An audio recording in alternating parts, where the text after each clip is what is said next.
البحر اور اشفم من الدیم منزہ عن شریک فی محاسنہ فجوہر الحسن فیہ غیر منقسم ثم الرضا نبی بکر وعن عمرا وعن علی وعن عثمان ذی الکرم مولا صلی وسلم دائما سرمدا علی حبیبک خیر الخلق کلہم۔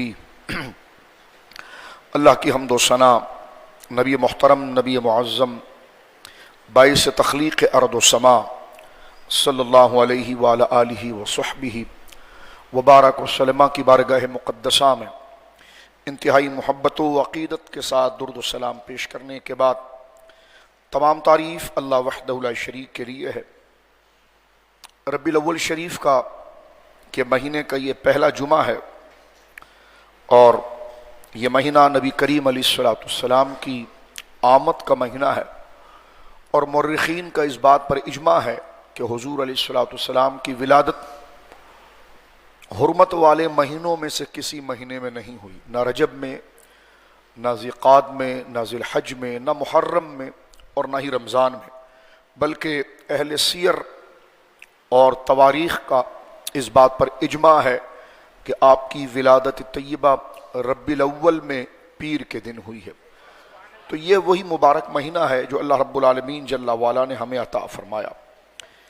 اہل ایمان کا قدیماً اور حدیثاً یہ طریقہ رہا ہے ہمیشہ سے کہ، اور اس دور کی سب سے بڑی ضرورت بھی ہے کہ جب ہم ہر ہستی جن کو نسبت حضور سید عالم سے ہے اور جناب رسول کریم صلی اللہ علیہ وسلم کی نسبت سے وہ اولیاء یا صحابی یا اہل بیت بنتے ہیں، تو ان کے ایام، ان کے حالات، ان کے مراتب، ان کے مناقب، ان کے عظمتوں پر جمعے پڑھائے جاتے ہیں، کانفرنسز کی جاتی ہے، سیمینار کیا جاتا ہے، تاکہ ان برگزیدہ لوگوں کے مقام و مرتبہ کو ہم جانیں کہ اللہ نے ان کو کیا بزرگی اور مقام دیا، تاکہ ہمارے دلوں میں ان کی قدر و عظمت آ جائے، اور کبھی جہالت سے اور نادانی سے ان کے حوالے سے کوئی کمزور جملہ، کوئی ہلکا پہرائے اور کوئی تعظیم سے ہٹی ہوئی اور گری ہوئی بات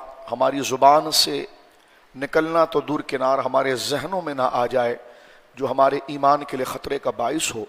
تو جب اصل الاصول، جب صحابہ ہوں یا اہل بیت ہوں یا اولیاء ہوں یا صالحین ہوں یا محدثین ہوں یا مفسرین ہوں، مجتہدین ہوں یا مجددین ہوں، ان تمام کو نسبت جناب رسول اللہ کی وجہ سے یہ تمام اس مرتبے اور مقام پر پہنچتے ہیں۔ تو جب شرف کا اصل الاصول اللہ نے اپنے بندوں میں جناب رسول اللہ کو بنایا ہے، تو جس مہینے میں آپ کی جلوہ گری ہو اور قرآن سارا آپ کی عظمت و شان و کرامت و بیان میں ہے، تو پھر یہ کیسے ہو سکتا ہے کہ ربیع الاول شریف کے یہ جمعے کو قرآن کی ان آیات کا اجرا اور آپ کی تعظیم و تکریم، جو تمام خلق کی اصل ہے، جس کو بھی نسبت ملی آپ سے ملی کہ لا ورب العرش، جس کو ملا ان سے ملا، بڑھتی ہے کونین میں نعمت رسول اللہ کی۔ امام اہل سنت کا یہ جملہ یقیناً قرآن و سنت کی اس نسبت کو بیان کرتا ہے، لہذا اسی سب سے ایمانی ضرورت نہیں بلکہ اصل الاصول ضرورت، ایمان آپ ہی کی تعظیم، آپ ہی سے محبت، آپ ہی کی نسبت کے ساتھ وابستہ ہے۔ حضور سید عالم پر ایمان اور آپ سے محبت کے بغیر نہ دعوی توحید مقبول ہے، نہ نماز و زکوٰۃ مقبول ہے۔ ارشاد باری ہے کہ قل ان کنتم تحبون اللہ فاتبعونی یحببکم اللہ۔ اے محبوب آپ فرما دیجئے کہ جو بندہ اس بات کا دم بھرتا ہے، مراد و مفہوم بیان کر رہا ہوں، جو اس بات کا دم بھرتا ہے یا دعویٰ کرتا ہے یا چاہتا ہے کہ وہ اللہ سے محبت کرے، اور یہ انسان کی سب سے بڑی معراج ہے کہ وہ اللہ سے محبت کرے۔ نماز کا مقصد بھی یہی ہے، کلمے کا مقصد بھی یہی ہے کہ رب سے محبت ہو اور اسے راضی کیا جائے۔ تو رب نے اس کا طریقہ خود اپنے کلام میں فرمایا، فاتبعونی، انہیں چاہیے کہ محبوب وہ تجھ سے محبت کرے اور تیری اتباع کو کرے، یحببکم اللہ، تو پھر وہ اس فضل کے مقام پر پہنچے گا کہ اسے پھر یہ فکر کی ضرورت نہیں کہ وہ خدا سے محبت کب کرے گا۔ فرمایا جب محبوب وہ تجھ سے محبت کرے گا اور تیری اتباع کرے گا یحببکم اللہ، تو اللہ خود اس سے محبت کرے گا۔ تو یہ نبی پاک صلی اللہ علیہ وسلم کے مقام کی بزرگی ہے۔ تو جیسا جیسا جمعہ اللہ کی توفیق سے ہماری اگر زندگی رہی اور سانسیں ہماری برقرار رہی اللہ کے فضل سے، تو انشاءاللہ اسی شرف و مقام سے بیان کیا جائے گا، اور انشاءاللہ بڑی رات کو زندگی رہی تو پھر اسی طرح قرآن کریم اور احادیث کی اجرا کر کے ہم مقام مصطفیٰ کریم صلی اللہ علیہ وسلم کی طرف توجہ کریں گے، اور اس بات پر قطعاً نظر نہیں رکھی جائے گی کہ یہ صحابہ نے کیا، یہ اہل بیت نے کیا۔ یہ ایک عجیب سا امت کو الجھانے کا سوال ہے کہ میلاد کہاں سے ثابت ہے، یہ وغیرہ، یعنی اتنی علمیت کے دور کے اندر بھی ابھی تک یہ جہالت کے اور جاہلیت کے سوالات ختم نہیں ہوتے، یہ بڑی انتہا کی بات ہے۔ محدثین میرے سامنے اس وقت جامع ترمذی شریف ہے، اور جامع ترمذی شریف کی حدیث نمبر ہے 3619۔ امام ترمذی علیہ رحمت نے پوری کتاب مرتب کی ہے المناقب کے نام سے، اور حدیث 3619 کا جو آپ نے ترجمۃ الباب اور اس کی جو ہیڈنگ لکھی ہے وہ لکھی ہے کہ باب ما جاء فی میلاد النبی صلی اللہ علیہ وسلم۔ یہ جامع ترمذی شریف میرے ساتھ، یہ امام بخاری کے شاگرد ہیں، تو یہ کبھی ایسا نہیں رہا، یہ جہالت اور تعصب اور فرقہ واریت کے اندر ایک دوسرے کی نفی کے اندر سرکار کی عظمتوں کے انکار کے لیے کوششیں کی جاتی ہیں۔ یہ دیکھیے میرے سامنے جامع ترمذی، جس طرح میں نے حوالہ دیا، حدیث نمبر 3619 کا جو عنوان ہے ترجمۃ الباب ہے، اس کا جو ٹائٹل دے کر امام ترمذی حدیث لا رہے ہیں، امام بخاری کے شاگرد ہیں، وہ باب باندھ رہے ہیں، چیپٹر باندھ رہے ہیں، باب ما جاء فی میلاد النبی صلی اللہ علیہ وسلم، یعنی وہ ترکیب پوری لا رہے ہیں، میلاد النبی صلی اللہ علیہ وسلم۔ تو پتہ چلا یہ ہندوستان پاکستان کا ٹائٹل نہیں ہے، یہ ہمیشہ اہل علم را حدیث کی کتاب کے اندر یہ ٹائٹل موجود ہے، جو میں نے آپ کی خدمت میں یہاں پر ذکر کیا کہ باب ما جاء فی میلاد النبی صلی اللہ علیہ وسلم۔ میلاد شریف سے مراد ہے حضور علیہ الصلوۃ والسلام کے مقام و مرتبے جو قرآن کے اندر وارد ہوئے ہیں، اس کو ذکر کرنا، سرکار کی شان کی آیات پڑھنا، اس کو بیان کرنا، اور اس کے ذریعے اپنے دلوں کے اندر حضور علیہ الصلوۃ والسلام کی محبت کے جذبے کو مزید اجاگر کرنا، اور اس اجاگر کرنے کے جذبے کا مقصد یہ کہ شریعت کی اتباع ہو، اسلام سے محبت ہو، ان احادیث کو پڑھنا۔ بس اسی محفل کے ذکر کو محفل میلاد کہا جاتا ہے۔ دیوالیہ کا مقام ہے کہ میلاد کہاں پر ہے، کس طرح منایا جاتا ہے، کیا کیا جاتا ہے، یہ بڑی سخت ترین جہالت ہے۔ سرکار دو عالم صلی اللہ علیہ وسلم نے اپنے والدین کے فضائل خود بیان فرمائے۔ اپنی آمد کے وقت آپ کی والدہ ماجدہ سیدہ آمنہ نے جو نظارہ اور جو کرامت آپ کی پیدائش کے وقت دیکھا تھا، وہ حضور علیہ الصلوۃ والسلام نے خود بیان فرمایا، وہ سارا صحیح احادیث کے اندر موجود ہے۔ انشاءاللہ وقتاً فوقتاً ہم اس چیز کو بیان کریں گے۔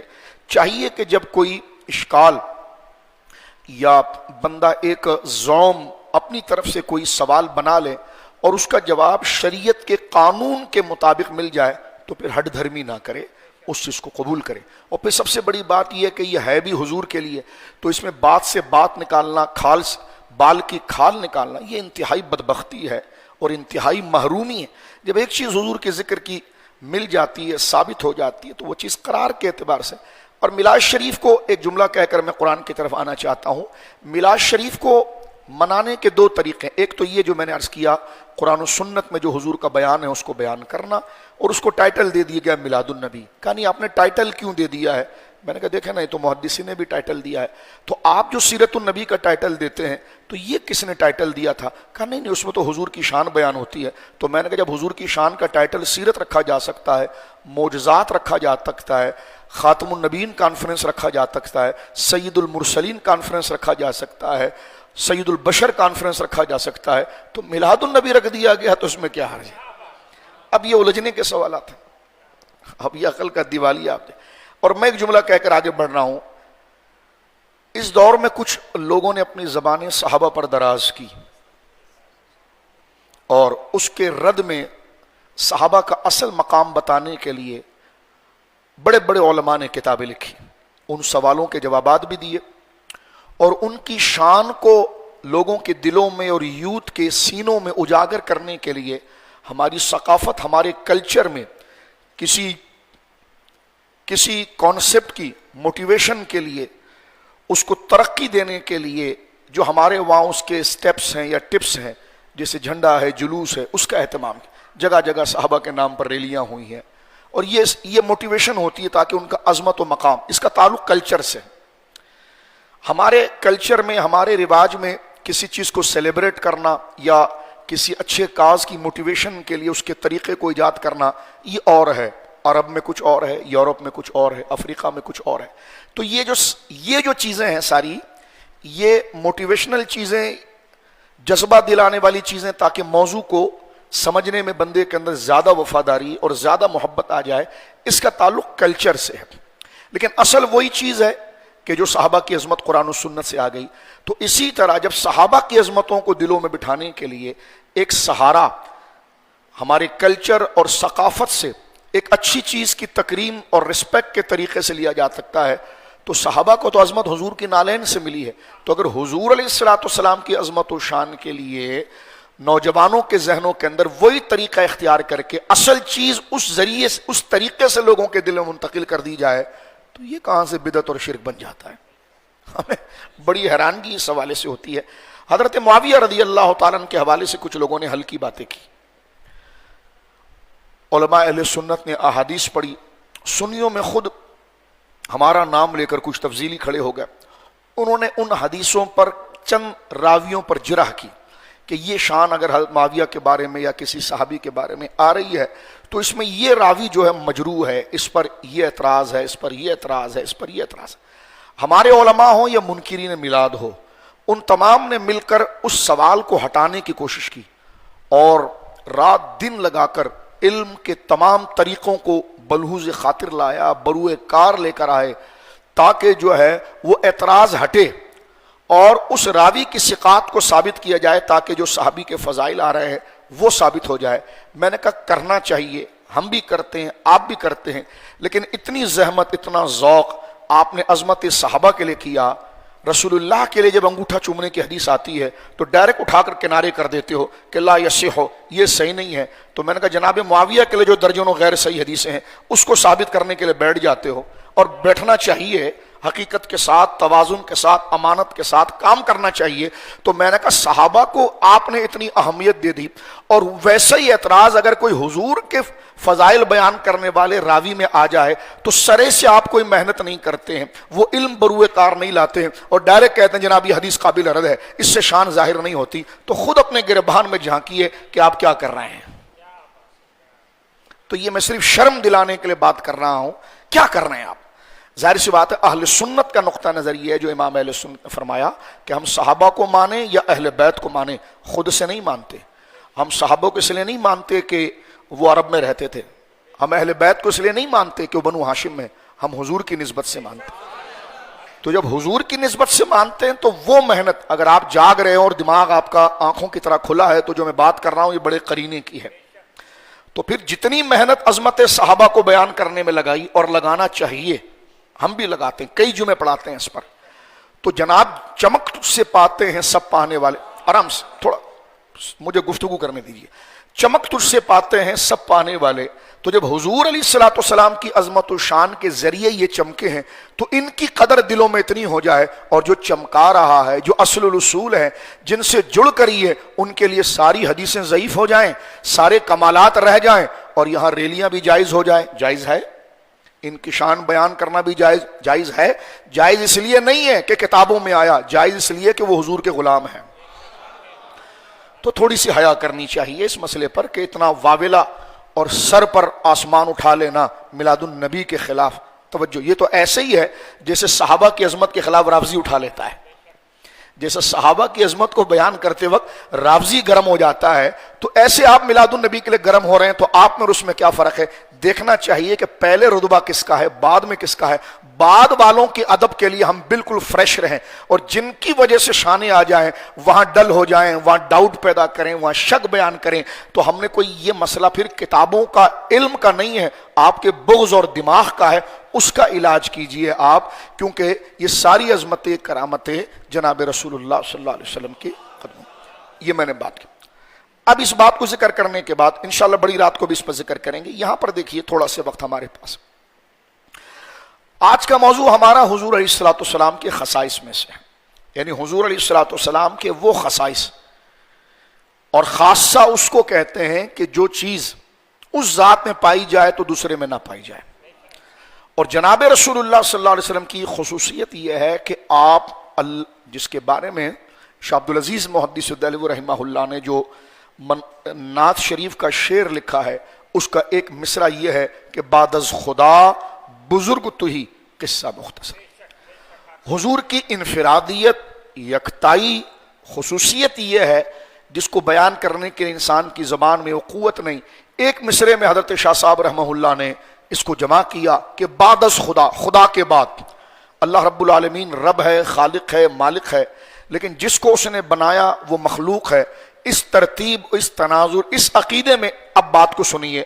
فرما بعد از خدا بزرگ تو ہی، اللہ کے بعد اگر کوئی لائق تعظیم ہے تو وہ حضور ہے. تو یہ حضور کی انفرادیت ہے کہ اس میں نہ کوئی نبی آپ کے ساتھ شامل ہے. تو جب نبی نہیں شامل ہے تو کوئی اور بندہ کیسے شامل ہو سکتا ہے؟ اور ایسی حدیثیں قرآن و سنت کے اندر درجنوں موجود ہیں. انشاءاللہ جتنا وقت رہا آج ہم کچھ اس کی تشریح کریں گے، بڑی رات کو بھی اس کی تشریح کرنے کی کوشش کریں گے. جیسا حضور علیہ الصلوۃ کی حدیث ہے کہ فضلت علی الانبیاء بست، اللہ نے مجھے 6 چیزوں میں سب نبیوں سے افضل بنا دیا. ادھر غامدی صاحب کو بڑی فکر ہوتی ہے کہ اب نبی ایک دوسرے سے افضل نہیں ہوتا. تو اس علمی یتیم کا رد ہم نے گزشتہ ربیع الاول کی رات میں بھی کیا تھا کہ یہ کہنا کہ حضور علیہ الصلوۃ والسلام کو افضل ماننا یہ دیگر انبیاء کی توہین ہے، یہ انتہائی درجے کی جہالت ہے اور یہ امت کے اجماعی نظریے سے انحراف کرنا ہے. اب آپ دیکھیں اس میں بھی ڈاؤٹ آ جاتا ہے کہ حضور علیہ الصلوۃ والسلام کو افضل الانبیاء کہا جائے. وہ کہتے ہیں جی وہاں تو موجود ہے لا نفرق بین احد من الرسل. تو میں نے کہا اس کا افضلیت سے کیا تعلق ہے؟ اگر لا نفرق بین احد من الرسل اگر یہ ہے تو ادھر تیسرے پارے میں تلک الرسل فضلنا بعضهم علی بعض، یہ کیا بات کر رہے ہیں آپ؟ خیر وقت مختصر ہے ورنہ میں اس اعتراض کا جواب دیتا. انشاءاللہ بڑی رات کو دیں گے ورنہ آپ ہماری گزشتہ سال کی مکمل مفصل تقریر کو سنیے. اب ایکٹر، اداکار، گویے آ کر قرآن کو امت کے تسلسل، قرآن و سنت کے سمجھنے کا جو توارث اور تسلسل کے ساتھ جو اس کو سمجھنے کا طریقہ تھا اس کو فراموش کر کے اپنی عقل سے جب قرآن کو سمجھیں گے تو ایسی ٹھوکریں کھائیں گے. اور اس لیے ہم قرآن میں بار بار پڑھتے ہیں صراط الذین انعمت علیہم کہ چلا ہمیں ان کے راستے پر جن پر انعام ہوا. یہ ہم ان کے راستے پر چلنے کی کوشش کیوں کرتے ہیں؟ یعنی یہ کہنا چاہتے ہیں کہ جس طرح انہوں نے قرآن کو سمجھا اسی کی روشنی میں ہمیں سمجھنے کی توفیق عطا فرما. یہ کیسا ہو سکتا ہے کہ جتنے ہم سے پہلے گزر گئے ہیں ان کو کیا کوئی یہ کہہ سکتا ہے کہ وہ جنتی نہیں ہیں؟ اگر جنتی ہیں تو جنتی ان کو کس چیز نے بنایا؟ اچھے عقیدے نے بنایا. اچھا عقیدہ کیسے آیا؟ قرآن کو سمجھنے سے آیا. تو جس انداز میں انہوں نے قرآن سمجھا تو وہ تو جنت میں چلے جائیں، اور اس تناظر میں سمجھنے کی کوشش کروں تو کہا جائے یہ دقیانوس ہے. تو یہ کیسے ہو سکتا ہے؟ تو یہ عقلی بیماری ہے. اور یہی آج اور حضور کی حدیث سے مبارکہ بھی ہے کہ آخری زمانہ ایسا آئے گا کہ چرب زبان آدمی کو لوگ کہیں گے یہ دین کا مصلح ہے. قیامت کی صرف یہ نشانیاں نہیں ہیں جو 10-12 ہم سنتے ہیں. حضور نے یہ بھی فرمایا آخری زمانے میں علم کا وقار اٹھے گا. جو چرب زبانی کرے گا، موضوع سے ہٹ کر لارے لپے دینے والی باتیں کرے گا، لوگ کہیں گے ہمارے پیر صاحب کسی کے خلاف نہیں. پیر صاحب کی اگر کوئی 5 روپے بھی روک لے تو پیر صاحب پھر بتا دیں میرے میں برداشت کتنا ہے. تو کہتے ہیں ہمارے پیر صاحب کے. تو حضور نے فرمایا جو چرب زبان ہوگا منافق، لوگ اس کو مصلح سمجھیں گے، اور جو سیدھی بات کرنے والا ہوگا لوگ اس کو علم سے آری سمجھیں گے. تو یہ حدیث ہمیں ڈھارس دیتی ہے کہ ہمیں لوگوں کی داد و تحسین نہیں لینی چاہیے، بلکہ امت کا جو توارث کا طریقہ ہے اور جو اسلام کے ضروری نظریات ہے لوگوں سے پذیرائی لینے کی بجائے قبر و حشر میں اللہ کی رضا لینے کے لیے حق مسئلے کو اسی طرح بیان کرنا چاہیے جیسے اولیاء نے بیان کیا، جیسے صحابہ نے بیان کیا، جیسے صالحین نے بیان کیا. اب حضور کی انفرادیت آپ دیکھیے، یہ حدیث مبارکہ کہ فضلت علی الانبیاء بست، مجھے 6 چیزوں میں اللہ نے تمام نبیوں سے افضل بنایا. یعنی سارے انسان غیر صحابی اپنی زندگی بھر کی عبادت چاہے ان کو 1000 سال عمر مل جائے، خانہ کعبہ میں عمر گزار دیں، نمازیں پڑھ پڑھ کر گزار دیں، وہ ایک صحابی کے مقام پر نہیں پہنچ سکتے. تو صحابی اس عظمت میں نبی کے مقام پر نہیں پہنچ سکتا، اور حضور اس مقام پر ہے جہاں انبیاء نہیں پہنچ سکتے۔ اور ایک دو چیز میں نہیں، ایک حدیث میں پتا ہے 5 وہ چیزیں ہیں جس میں کوئی نبی میری طرح نہیں، کسی میں فرمایا 6 وہ چیزیں ہیں کوئی نبی میری طرح نہیں، کسی میں فرمایا 10 وہ چیزیں ہیں کوئی نبی میری طرح نہیں۔ اللہ کروڑوں رحمت اتارے امام سیوطی کی قبر پر، انہوں نے مختلف، کیونکہ مختلف وقتوں میں مختلف لوگوں سے سرکار علیہ الصلوۃ والسلام نے باتیں فرمائی، کسی سے 6 چیزوں کو ذکر کیا، کسی سے 10 چیزوں کو ذکر کیا، کسی کو 5 چیزوں کو ذکر کیا، ساری احادیث میں امام سیوطی علیہ رحمت نے بڑی محنت فرمائی اور ایک پوری کتاب انہوں نے لکھی الخصائص الکبریٰ، اس میں ساری حدیثوں کو جمع کیا اور اس کی تعداد یعنی ساری خدائی مل کر ایک، خاموشی سے سنیے گا، ساری خدائی اپنے شرف و مقام، تقوی اور رضا کو لے کر ایک صحابی کی جوتی کی دھول تک نہیں پہنچ سکتی۔ بڑے قطب، اغواس، اولیاء، جس طرح ہم اولیاء تک نہیں پہنچ سکتے تقوی و طہارت میں جو ان کا مقام ہے، اسی طرح اولیاء صحابہ تک نہیں پہنچ سکتے جو ان کے نامہ اعمال میں اجر ہے اور افضلیت اور قرب الہی ہے، اسی طرح سارے صحابہ مل کر ایک نبی کی شان تک نہیں پہنچ سکتے، غیر کتابی نبی رسول تک نہیں پہنچ سکتا، رسول جو ہے وہ اولو العزم رسول تک نہیں پہنچ سکتا، اور یہ پوری جماعت رسالت میں مشترک ہونے کے باوجود، جس میں حضور بھی شامل ہیں، رسالت میں مشترک ہونے کے باوجود، نبوت میں مشترک ہونے کے باوجود کمال و افضلیت میں رسول اللہ تک نہیں پہنچ سکتے۔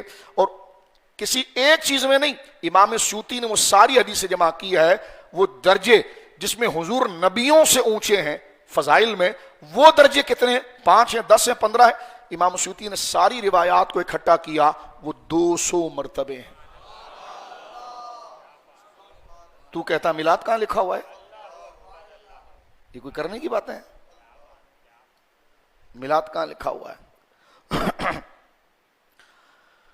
تو یہ 200 مرتبے ہیں۔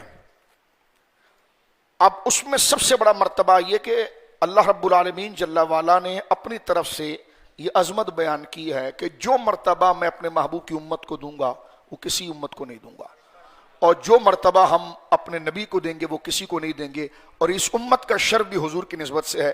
میں یہاں پر صرف جو چند منٹ ہے ایک واقعے کی طرف توجہ دلاتا ہوں۔ یہ میرے سامنے سورۃ الاعراف ہے، کیونکہ جو میں نے حدیث پڑھی 200 کے قریب، اس میں کوئی لبرل سیکولر، دین سے بیزار، گوروں کی بات پر للچانے والا اور احادیث کا انکار کرنے والا، یہ تو بعد والوں نے لکھا ہے۔ تو میں نے کہا نسب تو تمہارا ثابت نہیں ہے، بعد والوں نے لکھا ہے، کیا یہ کہاں سے یہ سوال تم لے کر آئے؟ حدیث بعد میں لکھی گئی، کس نے یہ جھوٹ تم سے بولا ہے؟ کتنا غلط پروپیگنڈا ماحول میں کرتے ہیں۔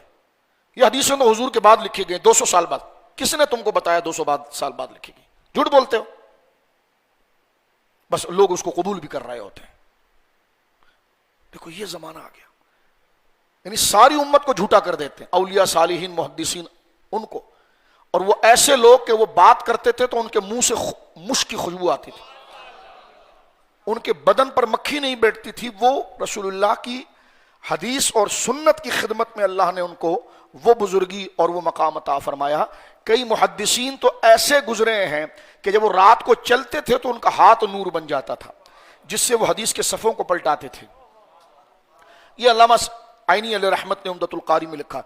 ساری امت کو ایک طرف، ابھی سیکولر پینٹ چڑھا ہوا یونیورسٹی کے اندر، نہیں یہ حدیث تو 200 سال بعد لکھی گئی ہے۔ ثابت کر سکتا ہے؟ اتنا بڑا جھوٹ بولتا ہے۔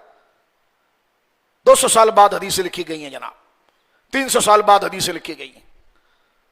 کل کو تو بات پھر قرآن پر بھی آ جائے گی، جس طرح کہ ہندو کرتا ہے کہ رسول اللہ کے دور میں تو قرآن جمع نہیں ہوا تھا، نبی صاحب محمد صاحب کے دور میں تو قرآن نہیں جمع ہوا صلی اللہ علیہ وسلم، بعد میں جمع ہوا۔ تو میں نے کہا تیرے اعتراض اور اس کے اعتراض میں کیا ہے؟ دونوں جھوٹ ہیں۔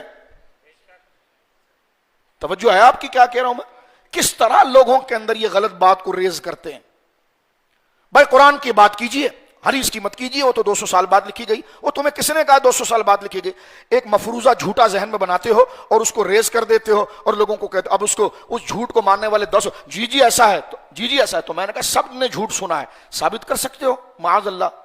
تو یہ کہاں کی بات کہاں لے جا کر سر پر مارتے ہیں۔ تو یہ احادیث تو حضور علیہ الصلوۃ والسلام کے دور مبارکہ سے، اس بات کو سنا کریں، اس میں برکت ہے۔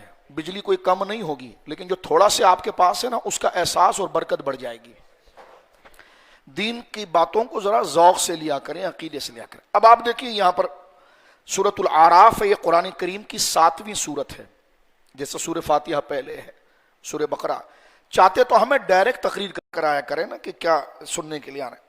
یہ سورۃ الاعراف ہے اور قرآن کریم کی یہ 7ویں سورت ہے، آیت نمبر اس کی 156 ہے اور 157 ہے۔